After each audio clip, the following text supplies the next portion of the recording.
சாய் அன்பர்கள் அனைவருக்கும் சாயப்பாவின் அன்பும் ஆசீர்வாதமும் கிடைக்க மனதார பிரார்த்தனை செய்கிறேன். என் செல்லமே, இந்த பதிவை கண்மூடி கேட்டுவிட்டு நிம்மதியாக தூங்கு. நாளை விடியலில் உனக்கான மகிழ்ச்சியான செய்தி உன்னை தேடி வரும்.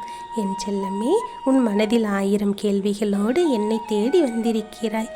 சாயப்பா, இந்த உலகத்தில் பிறருக்கு கெடுதல் செய்து அதன் மூலம் மகிழ்ச்சியாக இருக்கும் சில பேரை நான் பார்த்திருக்கிறேன். ஆனால் நானோ யாருக்கும் எந்த கெடுதலும் செய்வதில்லை. ஆனாலும் என்னைத்தானே நிறைய பேர் நோகடிக்கிறார்கள், என் மனதை காயப்படுத்துகிறார்கள் என்று வருந்துகிறாய். என் செல்லமே, இந்த காயங்கள் எல்லாம் சாதாரணமான காயங்கள்தான். சீக்கிரமாகவே சரியாகிவிடும். இவை நிரந்தரமில்லை. கெடுதல் நினைத்தவர்களே மகிழ்ச்சியாக இருக்கும்போது எந்த கெடுதலும் நினைக்காமல் எல்லோருக்கும் நல்லது மட்டுமே செய்ய வேண்டும் என்ற நல்ல குணமுடைய உனக்கு நான் நல்லது செய்யாமல் விட்டு விடுவேனா? என் செல்ல குழந்தை, நீ 1 மடங்கு துன்பத்தை அனுபவிக்கிறாய் என்றால் இரட்டிப்பாக அது உனக்கு சந்தோஷத்தை தரப்போகிறது என்று புரிந்து கொள். என் செல்லமே, அவர்கள் இப்போது சந்தோஷமாக இருப்பதைப் போல தோன்றினாலும் அவர்கள் இறுதியில் நிரந்தரமாக துன்பத்தை தான் அனுபவிக்கப் போகிறார்கள். ஆனால் இந்த நொடி நீ துன்பத்தில் இருப்பது போல தோன்றினாலும் நீ நிரந்தரமாக மிகப்பெரிய ஆனந்தத்தை சந்தோஷத்தையும் அனுபவிப்பாய். என் செல்லமே, சொல்ல முடியாத வேதனையெல்லாம் நீ அனுபவித்து விட்டாய். உன்னுடைய வாழ்க்கையில் இனி வரக்கூடிய காலங்கள் எல்லாம் மிகவும் ஆனந்தமாகவே இருக்கும். வாழ்க்கையின் ஒரு பகுதி துன்பம் என்றால் மறுபகுதி இன்பம்தான். நீ உன்னுடைய வாழ்க்கையில் ஒரு பகுதியான துன்பத்தை மட்டுமே இதுவரை அனுபவித்து கொண்டிருந்தால் இனி வரக்கூடிய வாழ்நாள் எல்லாம் உனக்கு மகிழ்ச்சி மட்டுமே இருக்கும். செல்லமே, கவலைப்படாதே, என்னை நம்பு.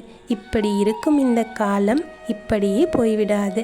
அனைத்துமே மாறிவிடும். இந்த உலகத்தில் எல்லாமே நிரந்தரம் என்று சிலர் நினைப்பதால் தான் இவ்வளவு பேராசை பிடித்து மற்றவர்களுடைய இன்பத்தை கெடுத்து கொண்டிருக்கிறார்கள். இங்கே எதுவுமே நிரந்தரமில்லை. எல்லாமே மாறிக்கொண்டும் அழிந்து கொண்டும் தான் இருக்கும் என்பதை புரிந்து கொண்டால் எந்த விதமான பேராசையும் உள்ளத்தில் தோன்றாது. பிறருடைய வாழ்க்கையை கெடுக்க வேண்டும் என்ற எண்ணமும் உருவாகாது. என் செல்லமே, அவர்களுடைய இந்த ஆசை சற்றென்று மாறிவிடும். அவர்களுடைய வாழ்க்கை அவர்களுக்கு உண்மையை உணர்த்தும். அப்போது நிச்சயம் அவர்கள் மனம் வருத்தத்தோடு என்னை தேடி வருவார்கள். என் செல்லமே, என்னை நம்பு. நான் உண்மையாக இருப்பதினால்தான் எனக்கு துன்பங்கள் வருகிறதோ என்று நினைக்காது. இந்த குணம்தான் உனக்கு மிகப்பெரிய நல்லதை கொண்டு வந்து சேர்க்கப் போகிறது. என் செல்லமே, நான் சொல்வதை உன் மனதில் பதிய வைத்துக்கொள். உன்னுடைய இரக்க குணமும் உன்னுடைய கருணையும் தான் உனக்கு வாழ்க்கையில் எப்போதும் மிகப்பெரிய சந்தோஷம். மற்றவர்கள் உன்னை பார்த்து ஆனந்தப்பட வைக்கக்கூடிய குணவதியாக நீ இருக்கிறாய். இப்படியே இரு. இதுவே உனக்கு எல்லா சந்தோஷங்களையும் அள்ளி கொடுக்கும். என் செல்லமே, கொடுப்பவர்கள் என்றைக்கும் கெட்டு போவதில்லை.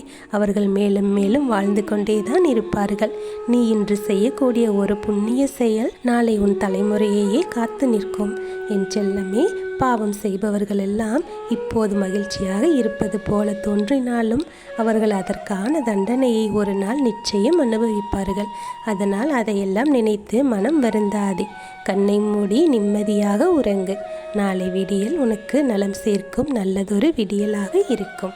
நாளை விடியலில் நீ எதிர்பார்த்த நல்ல செய்தியை உன் சாயப்பா உனக்காக கொண்டு வந்து சேர்ப்பேன். உன் காது குளிர அப்படி ஒரு ஆனந்தமான செய்தியை நீ கேட்கத்தான் போகிறாய். இந்த இரவில் மிகப்பெரிய மாற்றத்தை நிகழ்த்துவேன். என்னை நம்பு. என் ஆசீர்வாதம் பெற்ற அற்புதமான குழந்தை நீ. இனி உன் வாழ்வில் நடப்பவையாவும் நல்லதாகவே நடக்கும். நல்லதே நடக்கும். ஓம் சாய்ராம்.